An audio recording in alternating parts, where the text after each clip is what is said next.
Hey everybody, it's Tony Vicinda here from Plus One EXP. You can find me at Tony Vicinda across pretty much any social media platform. And here on our Roll for Content channel, we really just want to help people find amazing games that they love and help creators find amazing people who love their games. We are doing a series called Zinequest, where every day we look at a couple different projects. But on Thursdays, we take a break to jump in with my now good friend Lloyd. Lloyd and I didn't know each other other than a couple chance encounters on the internet a few weeks ago, and now we're best friends. We're going to start a business together.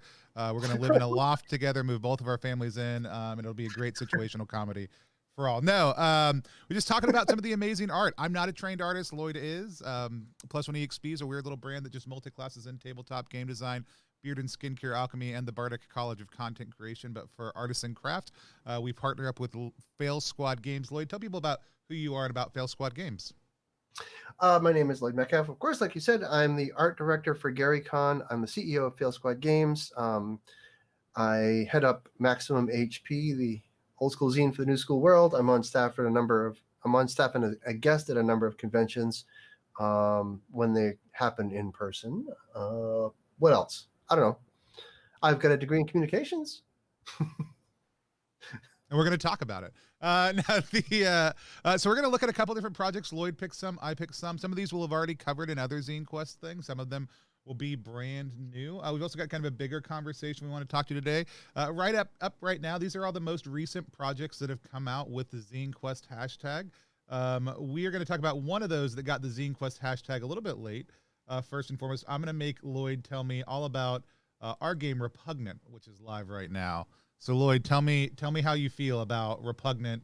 I'm not the artist. This is my project, so I'll try not to be sensitive. But yeah, tell me what your thoughts are about our art presentation and the art of the game. I have to load it up. I can't talk about any of these without loading them up. So I should have prepared you. We're going to talk about Repugnant first. So well, I knew Repugnant was coming, but look, like Repugnant is the reason I like Repugnant is because it reminds me of Garbage Pail Kids, only the grown-up version. Yeah. Like, and it was like Garbage Pail Kids was like right in my era of youth for it to be fun, and like the booger flicking and the scratching and like all that stuff is just great. I think you've got a great layout. The video is like super fun, and the character sheet with like all the stench coming from all the orifices for a character sheet fits in, and like generally it's Repugnant. But the layout for your Kickstarter though, let's talk about that. Like that's $1 million layout. It's tons of graphics and you've got tons of art in there. So knocking it out of the park. I see you're at 3127. It could be a little more. It could be. We'd love to get to 10,000. We fell in love with the stretch goal. It's the most dangerous thing you can do as a creator. Like especially if you fund early. Like if you don't fund early, you're just trying to get to that fun point. If you do fund early, then you start to fall in love with the idea of some of your stretch goals. And one of ours is our highest stretch goal currently listed. Is absolutely something we would love to get to, and we're in love with the idea of it. Yeah, John DeCampos, who is a collaborator of mine, who said he wanted to do a game together. He's the artist behind all of this. I will sometimes get lost just on some of this. This is our full wrap cover. The cloud work around this Burperware container that's falling down out of the sky here on the cover. I'll just get lost in some of that cloud work sometimes. John's stuff you can zoom in on and get like all these like rich little details kind of in the back end. Yeah, it's just been absolutely great. The mock-ups and some of these other kind of fun images are done by Johnny with John's art, who's one of our other team members, who does all the layout for us. Yeah, right. John did this awesome black pudding style character sheet that I love, and the heap is the thing that I am the most in love with, without a doubt. The kind of thing that took the D2 chit throwing system that I came up with and then gave it form, and a form that actually has deeper significance that we'll kind of explain in the game book also too. So it's been a blast to work with John. He's just a phenomenal artist.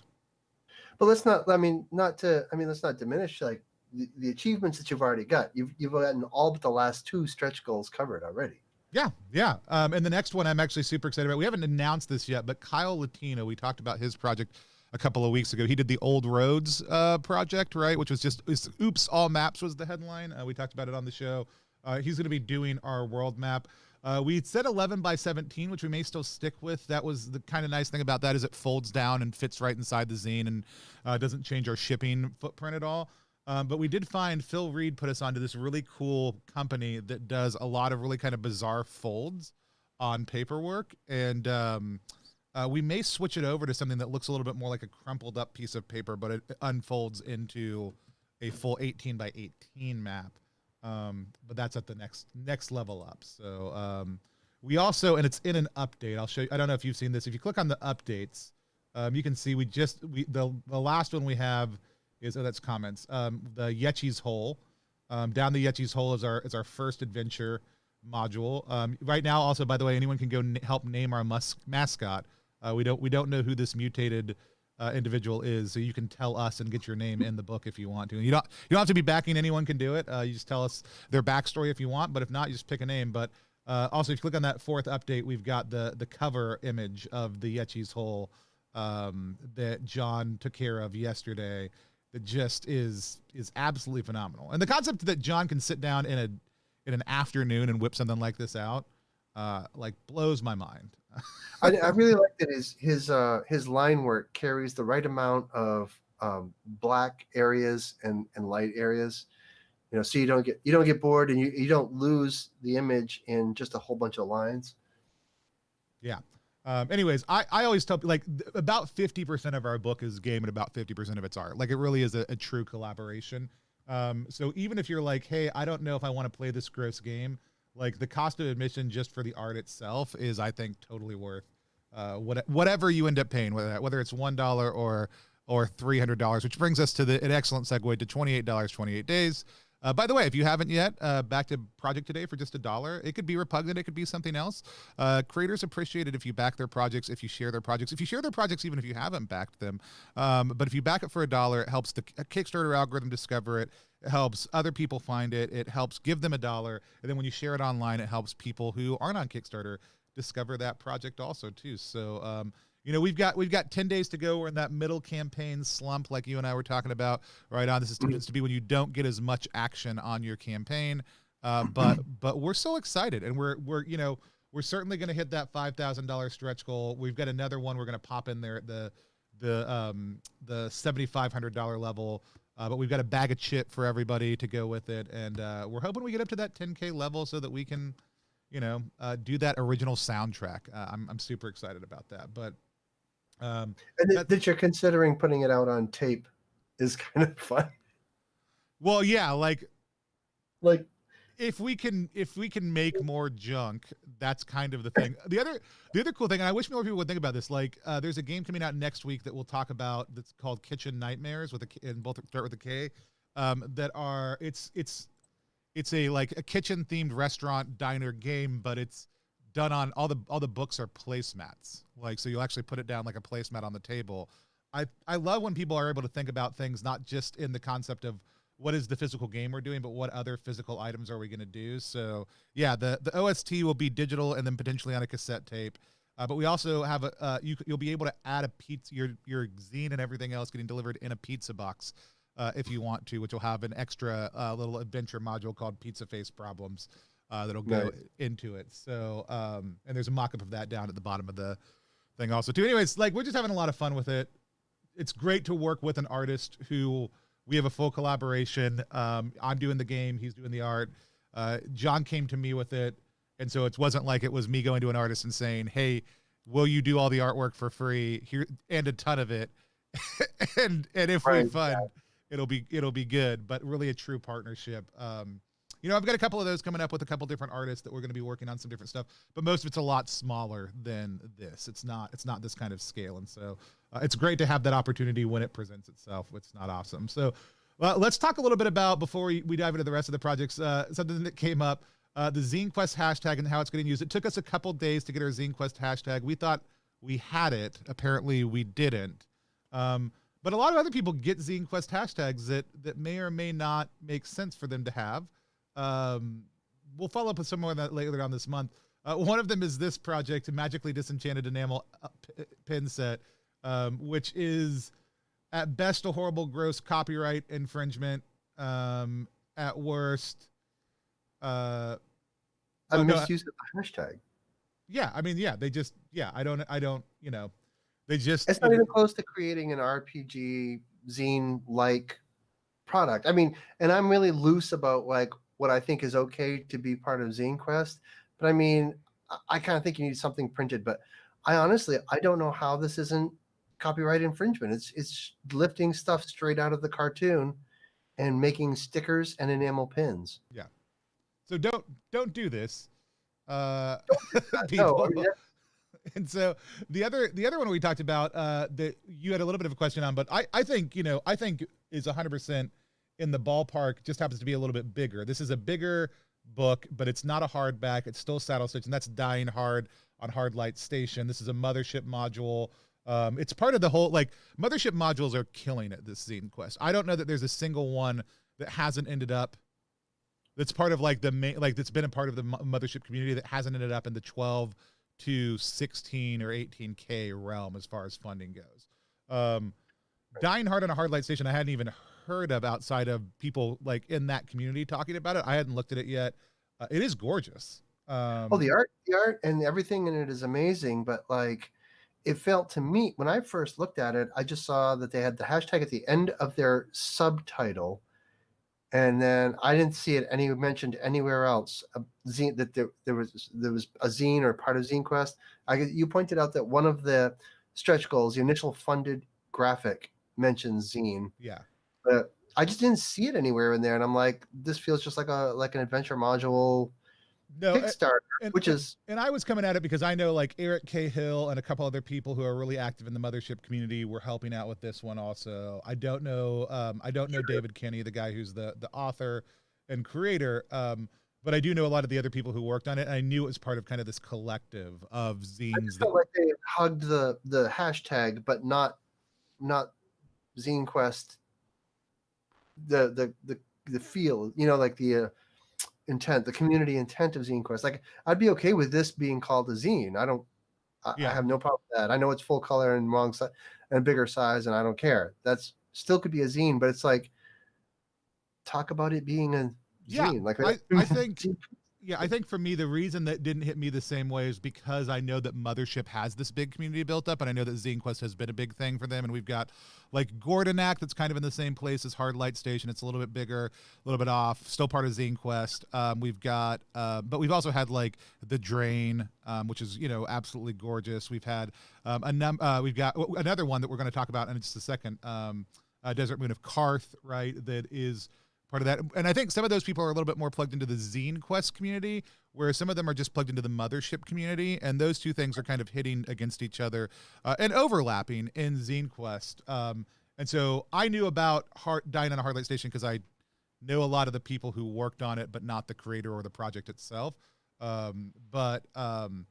Yeah, I think for me, a lot of the critique I'll give people is I think they sometimes give Zinequest too much attention. Like if they putting the Zinequest logo huge on your page, it doesn't do anything for me. It just makes me have to scroll past it.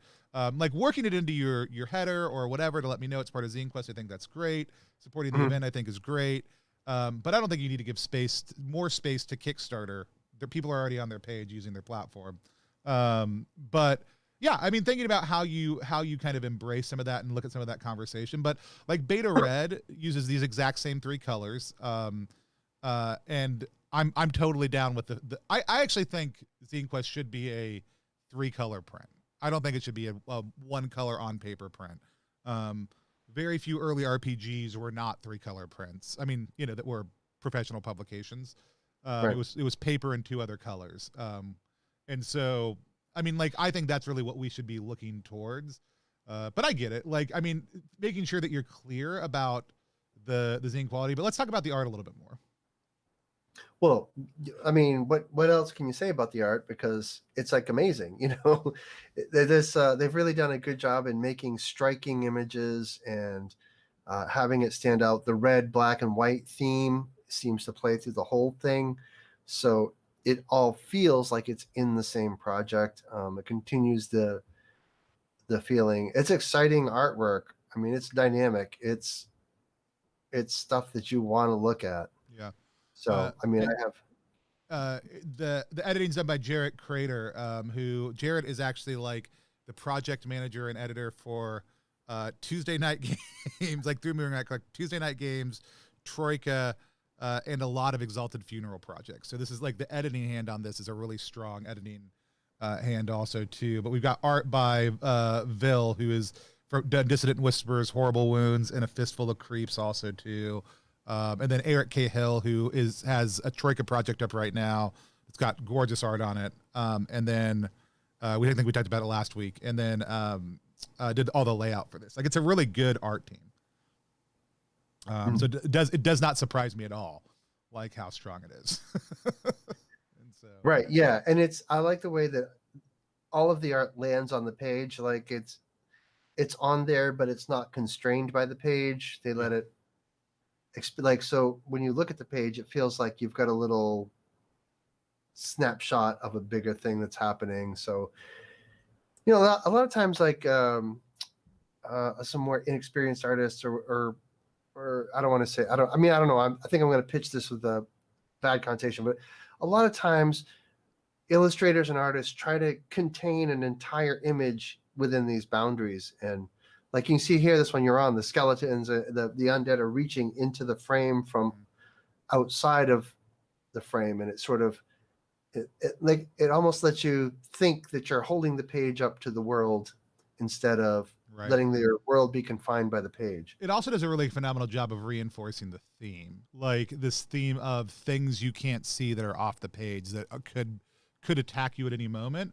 Which if you're going for horror, like, you cannot constrain yourself to the page, because horror so much is about the unseen or the off the page elements. And so for a horror genre, this type of art is actually not just a good idea, it is essential to communicating the themes and the feel that you want. So and even if you look at that initial image, like, they boxed in so much of it, but even from that cover, you're getting a little bit of cheating outside the lines with the helmeted image right here, which is just such an evocative, like, strong starting image. And so I have not hit anything on this project. I need to remind me to come back and back and talk about it a little bit more probably in the next couple days. But yeah, it said, so I popped up the Dragon Wilds next, which is Zach Wolf's second project of Zinequest. We'll talk about this a little bit more. I had to rush in and back his last one. I think it was Peril of the Wilds or something like that. The art on this are very, very good, though. It's very strong across the board. Just excellent job. And Zach's doing a lot. So Zach did a zine last year. Spellsword Entertainment is doing a lot of really phenomenal stuff. I think we're going to see even more and more from them over the next couple of years. Their Evils of Ilmire project last year was phenomenal. But I think I wouldn't be surprised if we see 2 or 3 more zines from Zach this year on Kickstarter or just available. I'm not like binding you to that, Zach. You haven't told me that. I don't know. But and if you just occupy yourself with killing these 2, that's fine also too. But the map work, the layout's a little dense, but also I think matches the feel that Zach is going for with everything. The map has a great feel to it. The hexes kind of disappear into it while still kind of giving some shape and function to it for kind of the larger scale hex crawling. Me and John are debating that. We both like ISO for adventures, but I prefer hex, not grid, for world maps, because I just know nothing's gridded in the world. Hexes are a little bit more organic.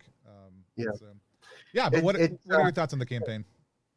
I'm with you on the hexes. That's the way to go for overland maps. And I like that he's not necessarily confining each piece of the map to a single hex grid. It's just lay the grid over it, and sometimes there's more than one environment in one grid, and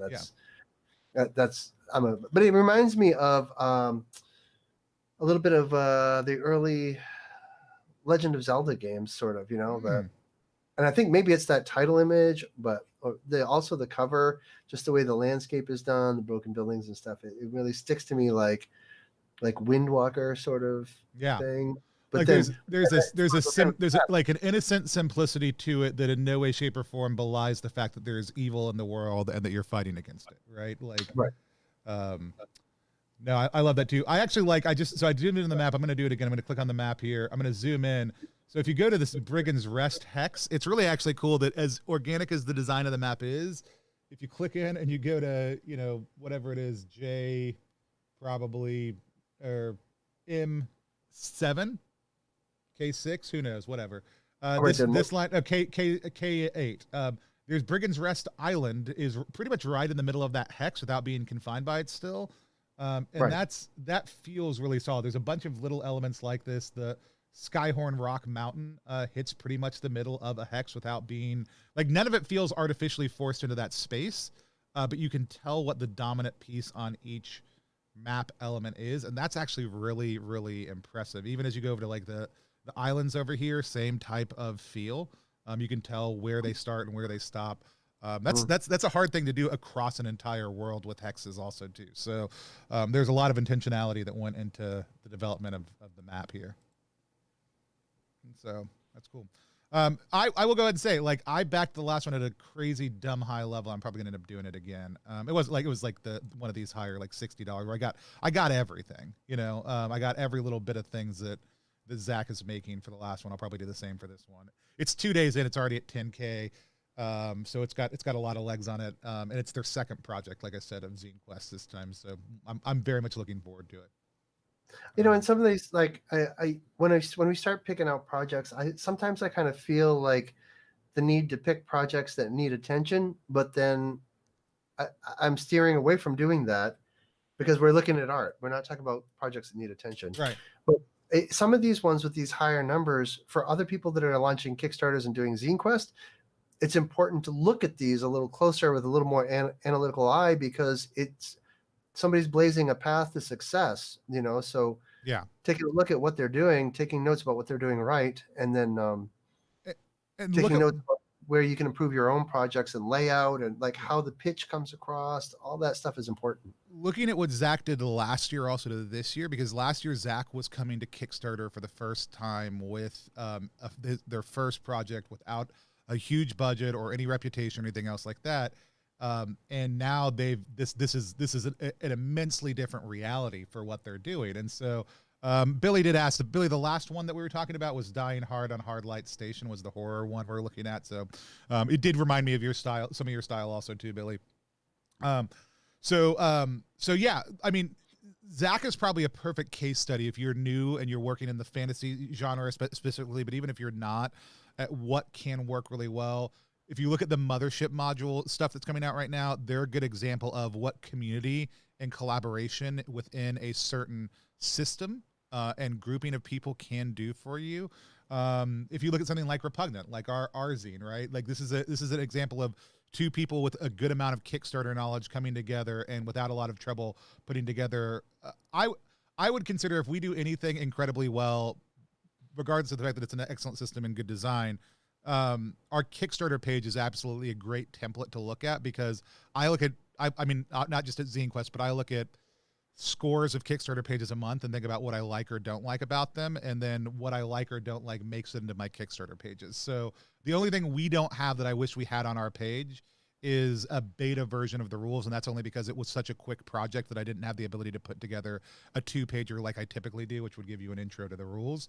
But other than that, like, that's what we did. So, I mean, again, yeah, looking at some of these, thinking about what they did with layout, what they did with art, what they're doing with some of these other pieces and learning from them, it's absolutely something people should be doing. I fall into the trap of my initial splash image at the very top, the header image, being way too busy. You know, that where the thing that takes the place of your video there, it's a small image too. It's like a 1000 by 700 or something.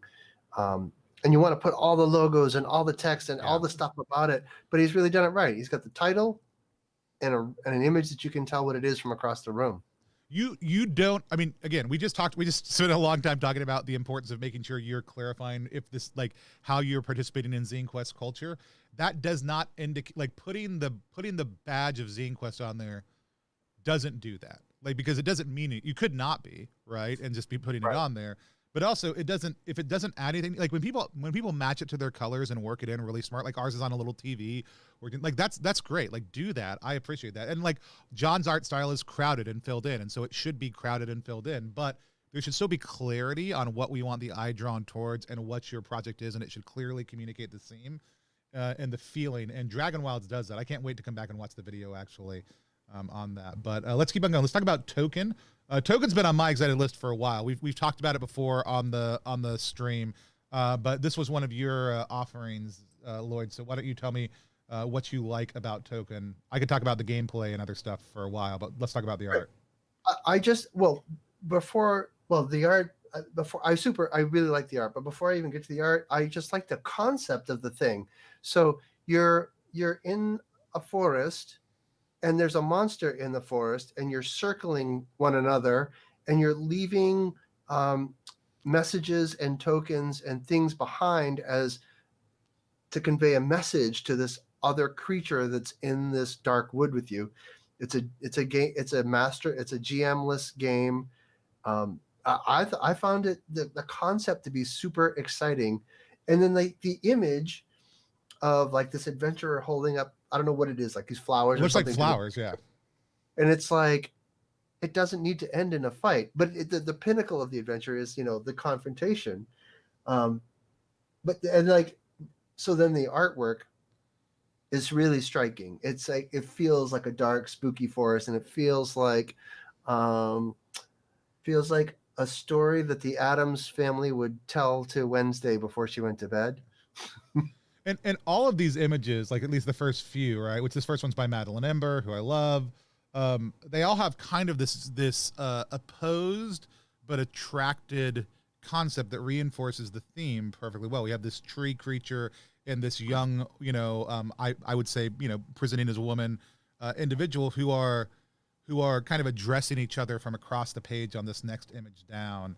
We've got this skull and flower offering that there's this kind of dark creature behind on the next image down, which could be the hunter and could be the creature. Like we don't know who that dark image is. We've got this close up of these kind of nestled coin and key, these kind of constant pairings of this offertory reality that the game is asking you to engage in. So if you talk about art mirroring theme and composition, it's so good. I'm really hoping I can get Gabriel to just come on and play with me one day. I want to play Trophy, and I love rooted in Trophy concepts. I supported Trophy at way too high, and actually one of the team members from the Gauntlet team who's in the publication on it, I can't remember if it was Jesse, the creator, or somebody else. I think it was Jason who does publication.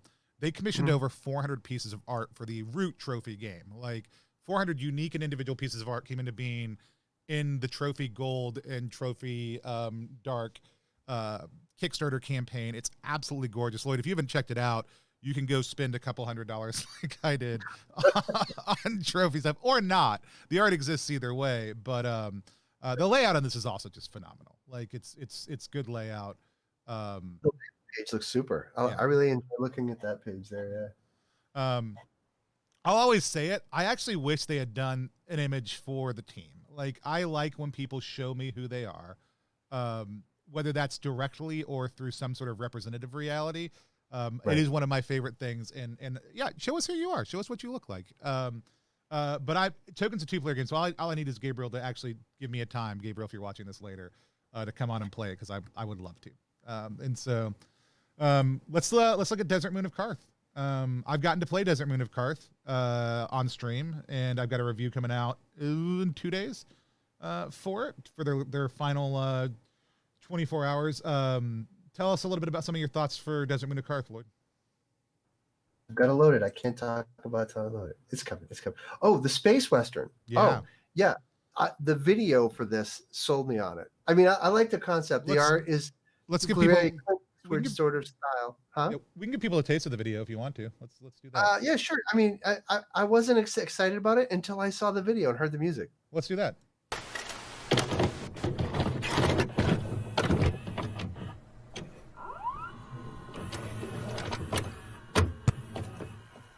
I love that it starts like that way too. That's a good 3D pose.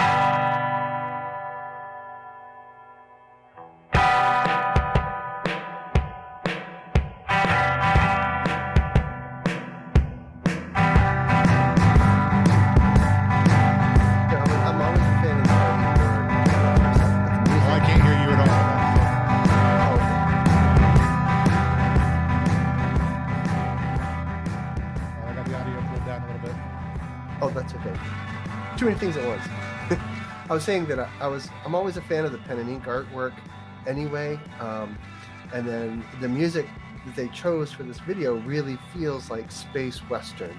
Yeah. You know, and there seems to be this like common theme of this character with the big Clint Eastwood hat and feel, but in space, and it all just comes together.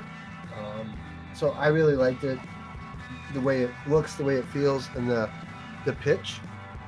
And I think this is another one of those Kickstarters that you can look at as like an example of how to do it right, and as an example of success. That over $15,000, like, knocked my socks off of that. So part of the reason, and so we'll talk about this again. We talked about it with the last one. So one of the cool things they're doing here, I'm going to take us back to the beginning. First of all, I usually only give people a minute of video on screen. There was no point in that video at which I wasn't being pulled forward into the next thing. They did a really good job of maintaining for the entire minute and a half. So we're going to come in a little bit. I want us to get to the image. I want people to watch what they do here. What they've done is they've taken the layers from their image, from their cover, and they've separated it into layers. Yeah, they're using a piece of editing software that's part of the Adobe suite, probably. There's one in there, and they're letting you move through the two-dimensional image in a three-dimensional format. We did that with Beards and Beyond last year, and it's a really smart way to take a 2D image and give it some 3D pop and a sense of action in your video, and it's not hard to do.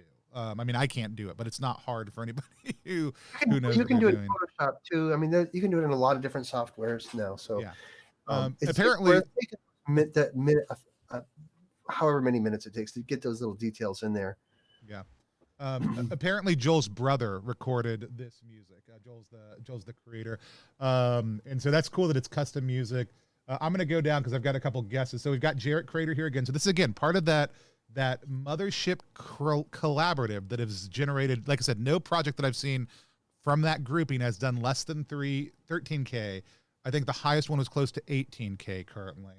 And they're getting stronger as Zinequest goes. So one of the few situations where being later in Zinequest really is coming in strong is because people found one of the other projects early on, and then now they're like, oh, these other three, I want those also too, or whatever. Pandemic, drop it to me on Twitter or Facebook, because for whatever reason we have links turned off. I think it's because we were getting a lot of spam things. And then Logan Stahl's illustrator, Glenn Steele. I'm trying to find out who made the video, because I'm willing to bet it's part of the same team that's done everything else. It may not have it on here though. It's his first created Kickstarter, but I mean, you're right. The community, it is, yeah. That whole community, like Eric Cahill. I know their Twitch name, but I can't remember it. So Junk, who did the video for The Drain, I wonder if had a hand in this also too, but maybe not. Yeah, okay, I was right. So it's Meredith Silver, Junk Golem on Twitter for the trailer. Yeah, has done. They got together and they're like, let's all do our pages together. Let's all work together on these projects. That kind of collaboration and collaborative effect is really what we should be seeing out of Zinequest. Like Zinequest 4, I would love for there to be a quarter less projects, maybe more, even more, but more people working together and in collaboration. Like I would rather see a collaborative anthology of games that I can throw $80 at to get all of, right? Or maybe even some higher levels. That maybe scales up to like 100K as a project or 200K, or, you know, but it's 5 zines, you know. I would love to see some stuff grouped like that. And that's not a ding on anybody. Like, this is Joel's first time. They're all individual creators. No one has to do that. But thinking about how people are working together, even if it's just supporting each other's projects, I think is really important. And I think it's also cool to just see certain individuals being able to flex what their skill set is, whether that's video, whether that's soundscaping, whether that's layout, in some of these team approaches. And I'd love to see more of that going forward. So start thinking about Zinequest 4 now, guys. It is coming. And so prepare your wallets, prepare your projects. So yeah. All right, so this is Desert Moon of Karth. This one is one of mine. This is I'm going to pronounce it Damonology. So it's Damonologie. If Eris, if you're on, you can correct me because you're British and I'm not. But I'm taking that from the way that I would normally see that word pronounced. But it's you know what? I looked at this project a number of times and wasn't impressed. Just by the opening image. Like, I like it, but it wasn't doing anything for me. And then I dove into it yesterday on stream, and I really like the art, and I really like, as I look at it more and more, I'm more attracted to it. I'm actually very surprised it is not funded already. It does have a higher goal, but it's a rule set for becoming a 17th century intermediary in the deadly dice game between the devil and King James. I think it's a really phenomenal concept, but there's basically, it's drawing on real historical things that happened in the realm of King James the Fourth and King James the First. But you're playing as a modern day individual, and there's these time travel elements in it. It doesn't have a sci-fi feel to it at all, but the art on it is phenomenal. And actually, every little element does everything that I would normally critique about a project incredibly well. Like that I'm a stickler for how fonts go onto things. And I have zero complaints about this. Like, I mean, if I really wanted to get into like finessing the exact depth of shading, I probably could, but even then it's near perfect, if not perfect. And everything feels incredibly well arranged, but also, again, those individual arts, this kind of this Nathaniel Heather piece right here in the middle, like, I don't know what it signifies, but it signifies a lot to me. These headers, right? This kind of pen and ink drawing halfway down the page that's got a very different feel to it, but it still feels very solid. Some of these more kind of thematic ones that we're seeing here as people are hunting around. And then you get down to the layout in the book mock-up looked phenomenal. They do your favorite, show us your team, and there's a big team of people working on this one. Yeah, and they show up, and they've also put them in something that feels like it's from this space. So it's a diverse team, like, which I love. And it's, like I said, it's also really well. The map on this is also very cool. Like, they're doing a metal coin with it, so they're doing some artifactation, which I love. They've got this awesome like map, which I think is going to come printed on cloth also too at a certain level. This is just a really solid project across the board from a craft standpoint, and I don't know why. I mean, I do wonder if it's like, so like there's kind of, when it comes to Satanic Panic, there's kind of two mindsets, right? Push back hard against it and avoid it, or lean super far into it. We see like Morkborg and other things like leaning into, we're going to go with this raw, like anti-church, Christ kind of feeling. And you've got other things that are like, oh, let's just stay away from that. Let's not deal with the occult or other things like that. Or if we do, it's like good versus evil type stuff. And this is playing in a very interesting space. It's also very smart. Like, it's a very smart concept that's very intellectual. And so I don't know why this amazing project only has $870 in it, except for the fact that I glossed over it 5 or 6 times because I didn't get it, Right. But the craft of this project is great. The story of this project is great. I would love to see this project doing better. I think I really like that they've used the weathered softback book sort of feel for all the images. Yeah.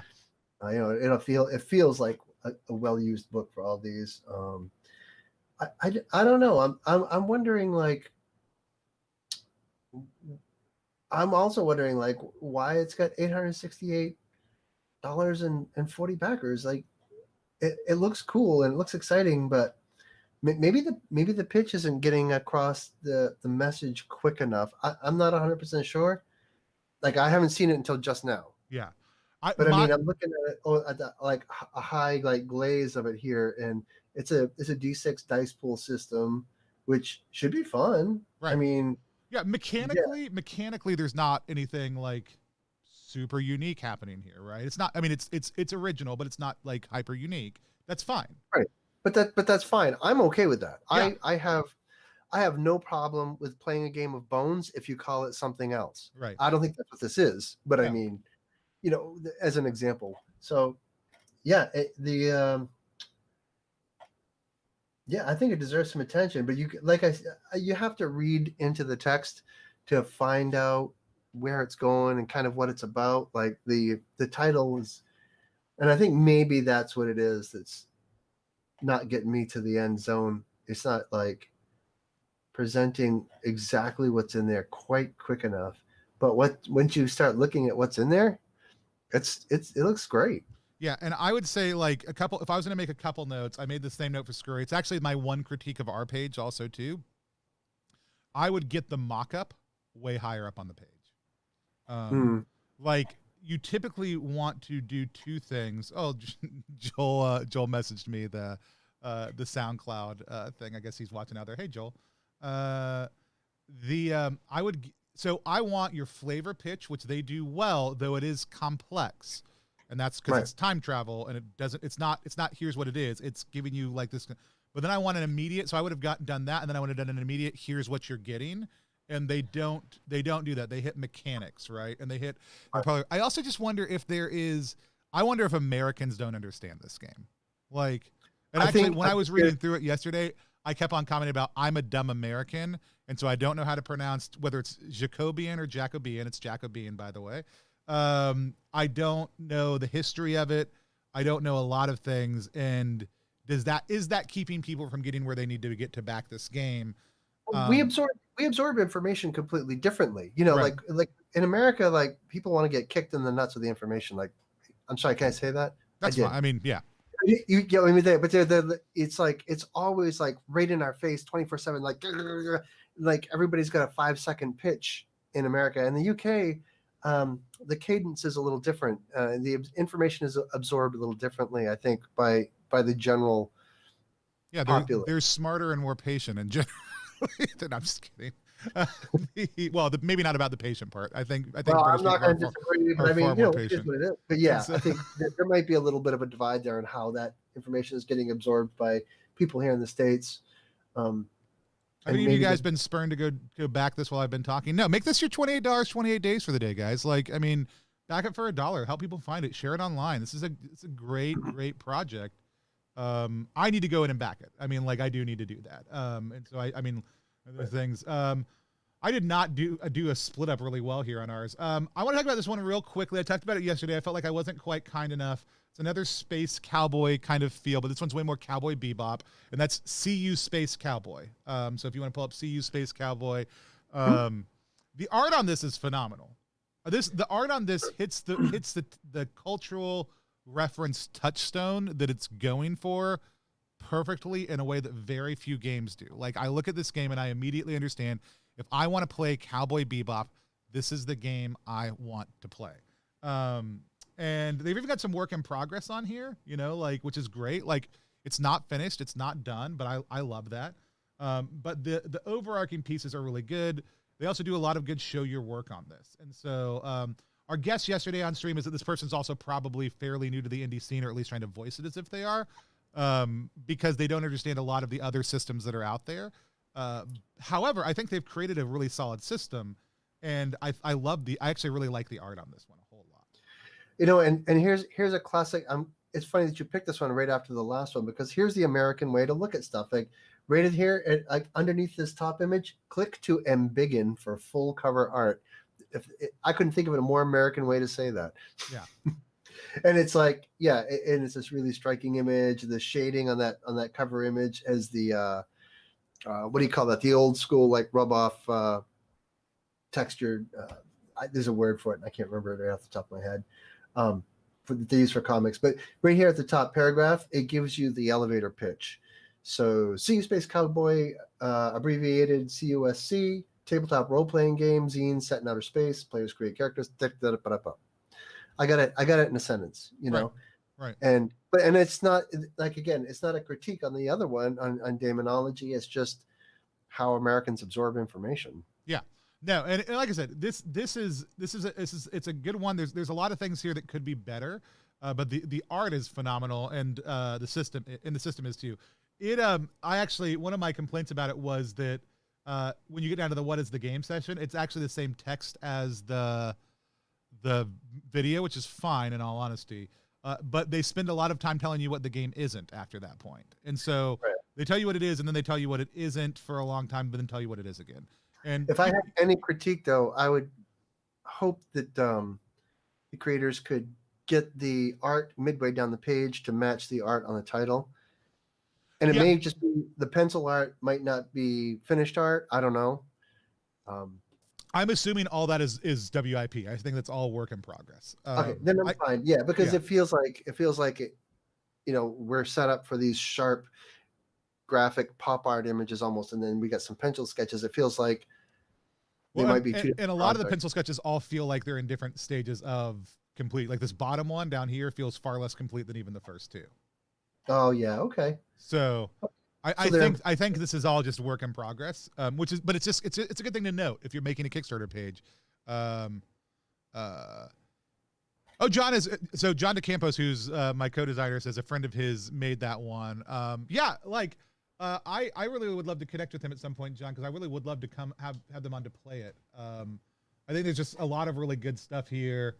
I've never watched enough Cowboy Bebop, which is to say I haven't watched a lot of it. I've watched like season 1 and the movie, and that's it. But I love it. I just have never had the time, energy, or inclination to make that the thing I'm watching right now.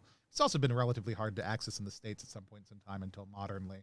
And now my kids watch that kind of stuff, which actually would be a great thing to watch with them. They always want me to watch anime with them, and they pick the shows. I should pick the show now. Let's talk about Grid Shock. So I'm a little upset because when I picked Grid Shock, it had a different cover image that I think worked way better. I understand why they've changed it. I don't think it was the right choice to change it. I think they should change it back because this, to me, doesn't communicate about your game. It communicates about your deadline. And that is not the thing I want you communicating to me. Tell me about your game. And so it's okay to change your cover photo as you're going. We do, like lots of people do when they're funded. Kickstarter discourages it, but it's an effective technique. If you've funded. If you haven't funded, it actually communicates the opposite. So 4 zines, 1 world, 1 Kickstarter, 1 week left makes to me it sound like, oh crap, we didn't get as much as we wanted in the first one, so now we're trying to restate our project really, really quickly and get it all knocked out. But that makes me wonder, then why haven't you succeeded already? And I can tell you the reason they haven't succeeded already. Their goal is $4,000, which for first-time creator, that's a very, very, very, very high goal. All that said, I like this project. If I had a critique, and I've talked about this with a number of creators, like what's hot right now is show us even a mock-up of the product. Like nowhere on here am I seeing a cover for any of these 4 zines. And like I did this with Maximum HP, like I don't have a physical copy in my hand, but here's a 3D rendition of what it's going. You sort of get you at least see the cover. We didn't take copies of Repugnant and float them out into the middle of trash lakes and then take pictures, right? We mocked up a fake 3D image, which is easy to do and not hard, and 100%. And like I said, that's my only critique of my own page, is that is not high enough up on the page. It's my critique of Damonology also. It's not high enough up on the page. Right. But it really helps. It really helps to show your cover, show your, like let people have a clear vision of what the product's going to be. Yeah. Speaking of which, John, since you're watching, we should get there's been a couple projects today that we've been able to click on to make the image bigger. We should do that with the cover image part of the way down the page, because there's just so much detail in it. I always want people to be able to click on it, to be able to zoom in on our picture, and there's not. I'm talking to John and DeCampos, my collaborator, right now, just via this video. Small campaign note. But the character art on this, it is not. It is gorgeous. It is all unique. It is also. It feels like they picked stock art, but this is actually original art. But it also feels kind of immediately evocative of something I've already seen, but I don't know what it is. Like there's a lot of good things happening here. It's almost like it's not quite cyberpunk, but I'm trying to put my finger on the theme. Yeah, I mean it's vaporwave, right? Like it's got that vaporwave kind of feel to it, that that little bit of 80s kind of vibe to it. And so I would say like vapor punk might be a good kind of tone for it. I don't know if you guys have an idea in the chat about what you would call this style. Let us know. We'd love to hear it. But this is also a supers game, basically, which I don't know that comes across easily either early on. It's a world, not a system. It's a setting, not a new set of rules or standalone game. But they also have a rule book, which is a little bit confusing. Optional rules for playing it with the icons super powered role playing game. So like again, like think about how you're communicating some of this stuff. If one of your 4 books is a rule book and then you tell me it's a world, not a rules, like I don't know how to bounce that out. But again, the art, it's it's all gorgeous. Right. Yeah. The art is on point, but we just like, and I'm totally on board with you. Like we just have a little bit of a presentation problem here. We just need to see what it is we're getting and show us the covers and just make it clear. I think what we're getting is rules, a roster, regions, and reference. Right? Okay. And if it was me, oh, go ahead.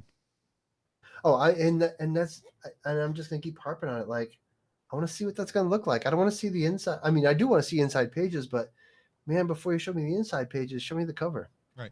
And if it was me, what I would actually want to see here, and even if you take this inside page and move it way up higher, that's still going to help a lot.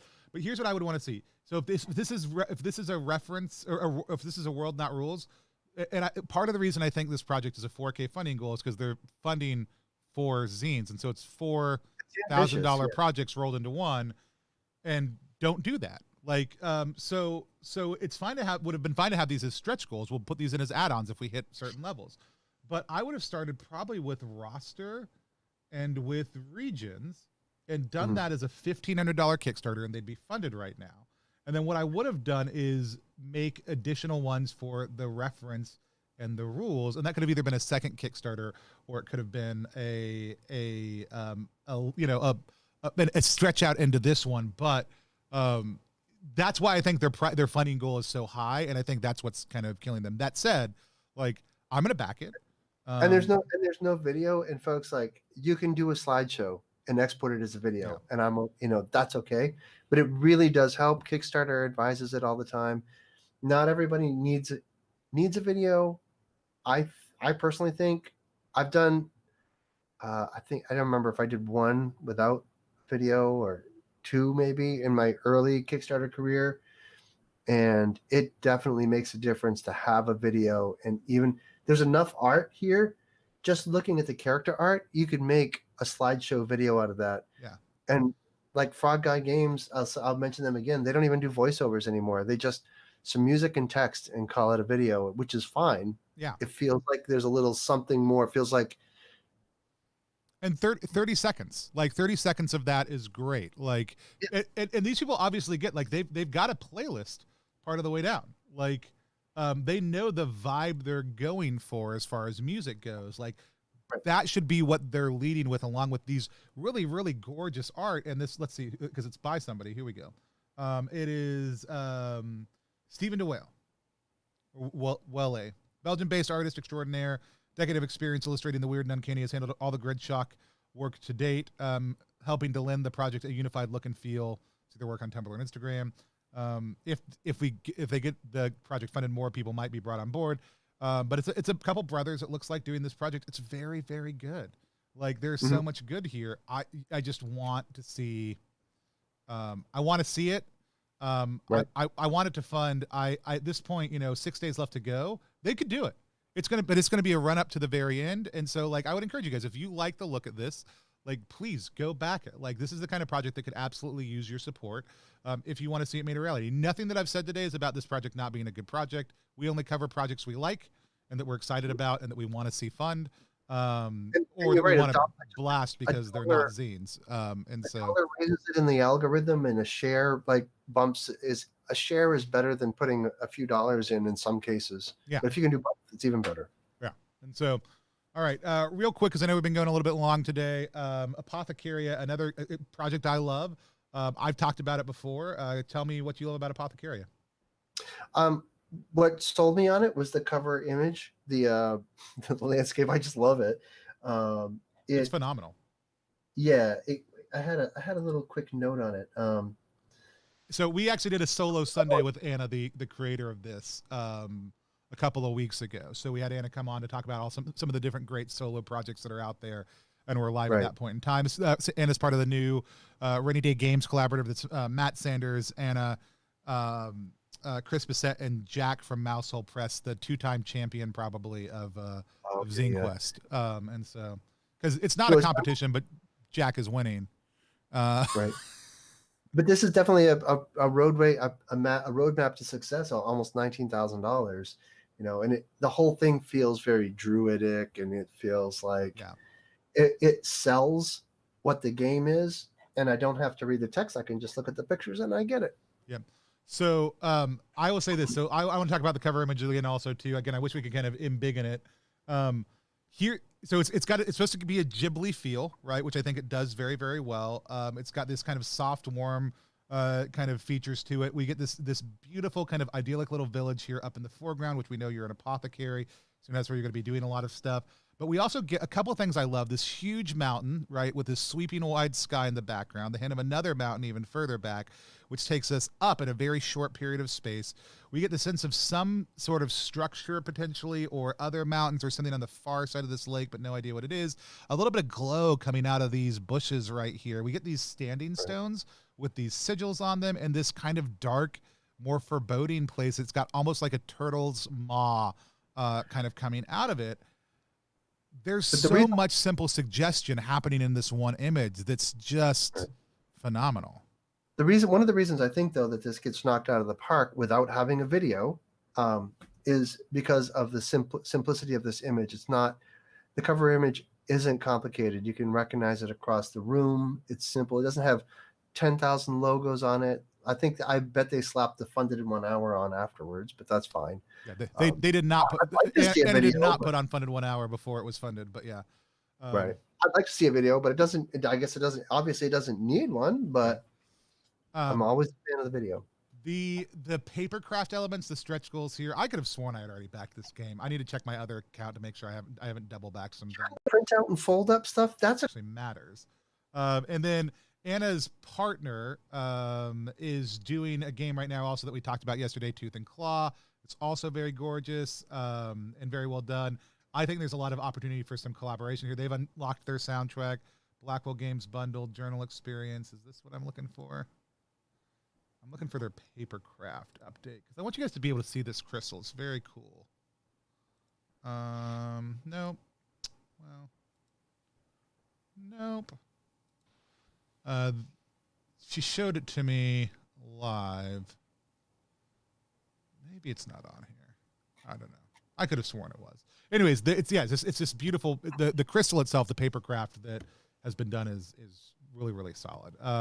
So I pulled this one up, and I know we're a little over the hour, but I'd like to talk about it. It's In the Light of a Fated World, which is explore as small forest creatures a world reclaimed by nature, an RPG zine for Zinequest. It's more art by Amanda Lee Frank, who's got Vampire Cruise that we talked about last week. But it's got it's just such great Beatrix Potter vibes on this image. So Peter Cottontail, right? That I just think captures the feel of it so well. This is an example of what we were just talking about. Cover mock-up is the first thing you see high up in the campaign. And so this is Derek Kinsman's game. The images are very simple. The art's Amanda Lee Frank, though. It's not what we see in some of Amanda's other projects. Amanda's got a really great broad style. There's not a ton here, right? But there is plenty to look at. And that is why I love it. And it's really like the two primary images we're getting besides those, a couple of black ink drawings, are the kind of opening graphic image of this old building, maybe tractor, overgrown, and then this kind of, like I said, Peter Cottontail, Beatrix Potter feel cover, but that cover sells me on the game. And it's just one image, right? That absolutely does that. It's the one sentence that tells you exactly what it is. In the Light of a Fated World is a game about exploring spaces reclaimed by nature. Right. Which is good for the dumb Americans in the room. It is. And so those are the projects we picked for the day. I want to remind people about Repugnant right now. It is, I'm going to refresh it just in case one of you beautiful people back. I had one more that was on my list. And I will be quick about it, and it's the Legend of Gallows. Legend of Gallows End. I didn't click over. I must not have just pulled it over. You did.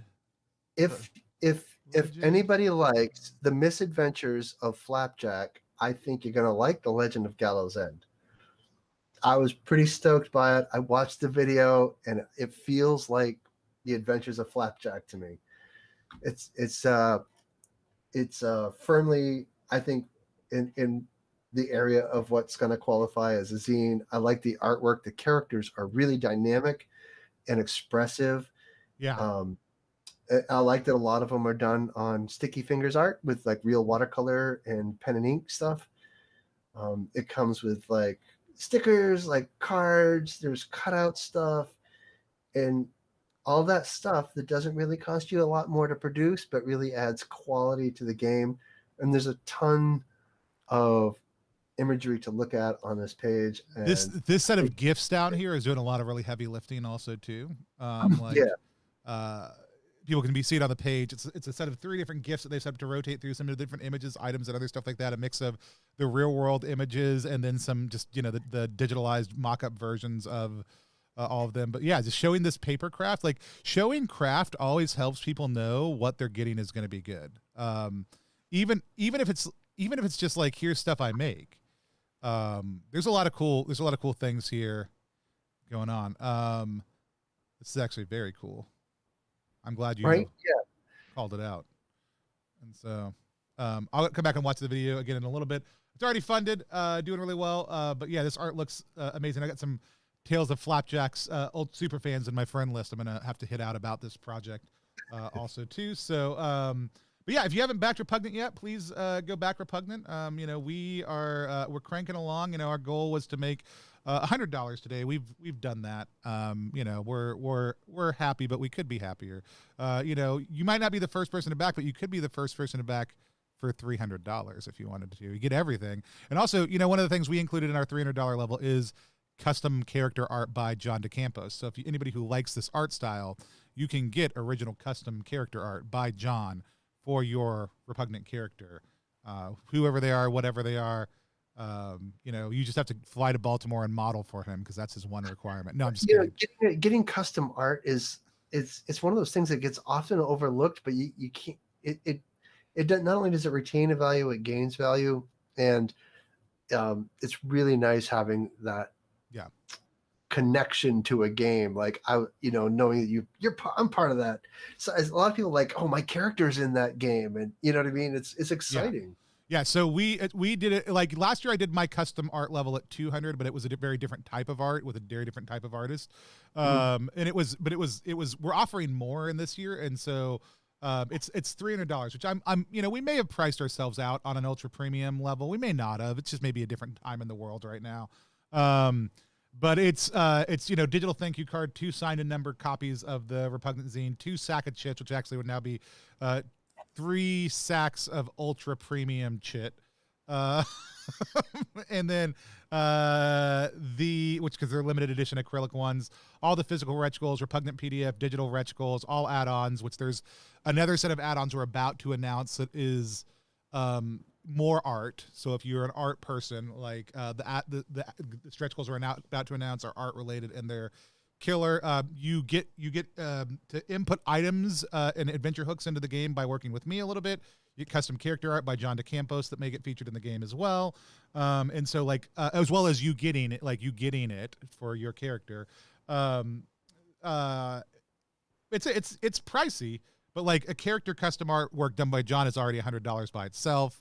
And then everything else in there is gravy. But it's a lot. But I encourage people, even if we don't get any of these, I still think it's worth it to signal, here's some of the cool things you could be doing, here's some of the cool things we want to be doing. And I'm excited about it. I hope we do how at least a couple of them go. But also here's what else I'll say. If you just want to back it for $1, that's fine, because every day you should be thinking about, how do I back a project for just $1? Over the course of the 28 days of Zinequest proper. You can go into March if you want to, but we're just encouraging you to go through February.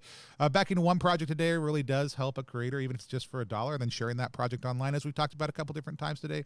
Even just sharing it online if you're not sure that the project is for you, but might be for people helps immensely. So even if you can't back Repugnant at any level, but you wanted to share it online, I would really appreciate it if you did. Just like I know Lloyd appreciated it for anybody who backed Maximum HP at that level or shared it online. Oh yeah, for sure. Like the sharing the link is like throwing $1 or more in the pan, really. Yeah. And right now, if you want to, I'm about to tweet out about it, but it is on our first update. If you want to help name our mascot, who is cute but creepy in a kind of crud covered way, you can go help name this guy. You click on his face on the update or on the link I'm about to tweet out. Tell us their backstory if you want to. Tell us what their name is. And then one of those will get picked as canon. But if you back the game and you get it at your table, you can tell people whatever your backstory was is the real backstory. They won't know any different. But if we pick yours, you'll also get credited as the person who named them in the credit section of the book too. So it's another great way to immortalize yourself for free. You don't even have to back to do it, but you can back if you want to. So that's what we've got going on today for Repugnant. We've got some other cool announcements coming up over the next little bit also too. Lloyd, where can people find you at again? failsquadgames.com, maximumhp.com, lmetcalf.com. And I just launched a Patreon this week, so folks can pick up early RPG content and stock art super cheap. Awesome. Well, we will be back next Thursday for the last week of Zinequest. Lloyd and I were just talking right beforehand. We're probably going to try to do this once a month. So if you've got a project going forward that isn't Zinequest, but it does have some absolutely amazing art that you would love for us to talk about, feel free to drop either one of us a line at +1EXP, at Fail Squad Games, or at any of the places down below us on the screen right now, or that we just mentioned. And we're happy to talk about projects in the future from an art standpoint.